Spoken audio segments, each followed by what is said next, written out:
How's it going, guys? It's TacTixHD here, bringing you episode 14 of my NHL 13 GM Mode Expansion Team Series. As you may have seen, I actually have Jordan Eberle now at the first line right wing spot. In the last episode, I forgot to show me picking him up out of free agency. I think he's getting paid around $6.5–7 million a year, but we had the cap room after making some moves and after Phil Kessel retired, so decided to go out and get him. Pretty good replacement, I think. Right now, our team's got 5-star offense, 4.5-star D, 4.5-star goaltending. Right here's a 3-star potential prospect. Go ahead and put on waivers. Figured I'd pick him up, maybe use him in a trade later on. Right now, guys, we're at the All-Star game. Clapperton made it on the first line left wing. McKinnon made it as a second line center. No defenseman late it this year, and I believe Housen also made the team as a backup goalie. Right here, guys, we're at the trade deadline. So I decided to make a couple moves here. So the first, guys, I'm pretty sure Sam Reinhart was injured, so I was lacking a little bit of depth on D. I need a third-line center. I made a trade there, a couple prospects and picks for Alexander Kovalchev. I think he's 80 or 82 right now. He was actually on our team, later in the years. And, he's a pretty good player, so I figured that was a good deal for him. And then right there, I traded Oli Mata, a couple prospects, a couple picks for an 80 overall defenseman and a AHL goalie.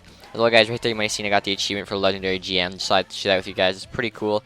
It means, you had to accomplish a bunch of stuff to get that, so it's cool we finally got that. Also, guys, as you can see, we actually finished first in the NHL this year, won the President's Trophy with 112 points, so really good year. And right here, guys, are the points per player for the end of the NHL season. So McKinnon was our leading goal scorer there with 88 points, so more than a point per game, really good from him. Unfortunately, like I said, Reinhart was injured, so only played 38 games this year, but the rest of the players did seem to play pretty well. Due to the amount of games played, Thomas at 21 points in 70 games isn't that great for second line right wing.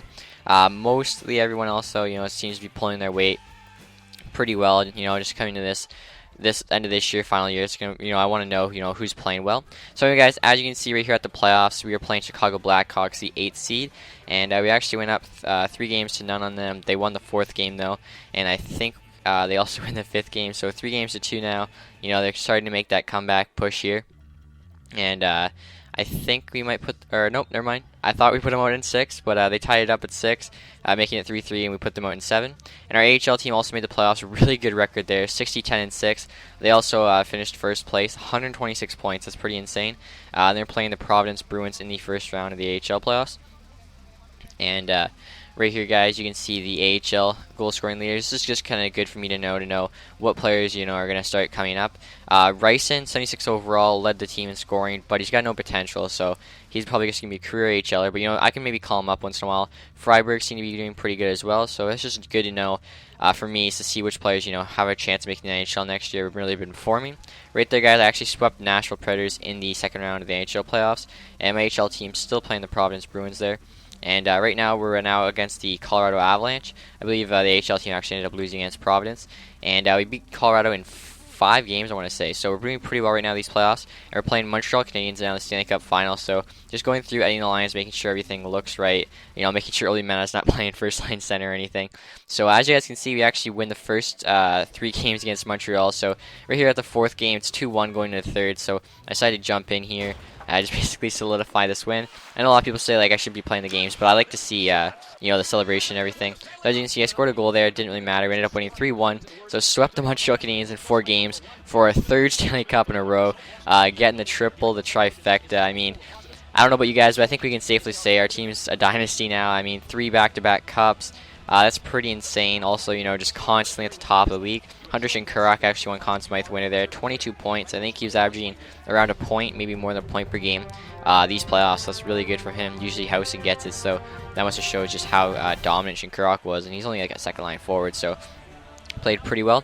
Here you guys, you got Brandon Gormley obviously accepting the Stanley Cup.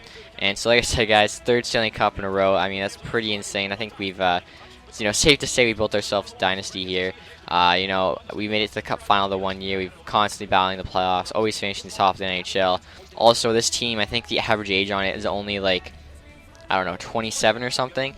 And, it was probably around 24, but, all these guys are younger guys, so just kind of slowly getting up a little bit, but still really young average age. Right there, guys, we got the, obviously, famous picture, Stanley Cup picture there. So, I think pretty good win for us. 3 Stanley Cups in a row. I think we've done what we were supposed to in building a dynasty. We still have next year, though. Next year's the final year of this GM Mode series. We can try to win 4 in a row. It's going to be Gonna be tough though for sure. 3 stars, guys: Gormley, Shinkurok, and Housen. So the captain who got the cup, the Conn Smythe winner, and the goalie who got the 3 stars. So that's pretty cool. Right here, guys, free agent players. You can see some big names there: Carey Price, Nicholas Backstrom, Brian Little, Jordan Stahl, Anze Kopitar, Sidney Crosby, best player in the NHL, retired. Logan Couture, Kyle Turris, Gustav Nyquist, kind of an early retirement. You can see right there, Jordan Eberle retired actually. James Neal, Eric Wellwood, Mark Frazier, Matt Zuccarello. Trying to see everyone's names here. Eric Johnson. So like a lot of current NHL All-Stars that are around the age of 25, maybe a little less. Erik Karlsson, they're retiring.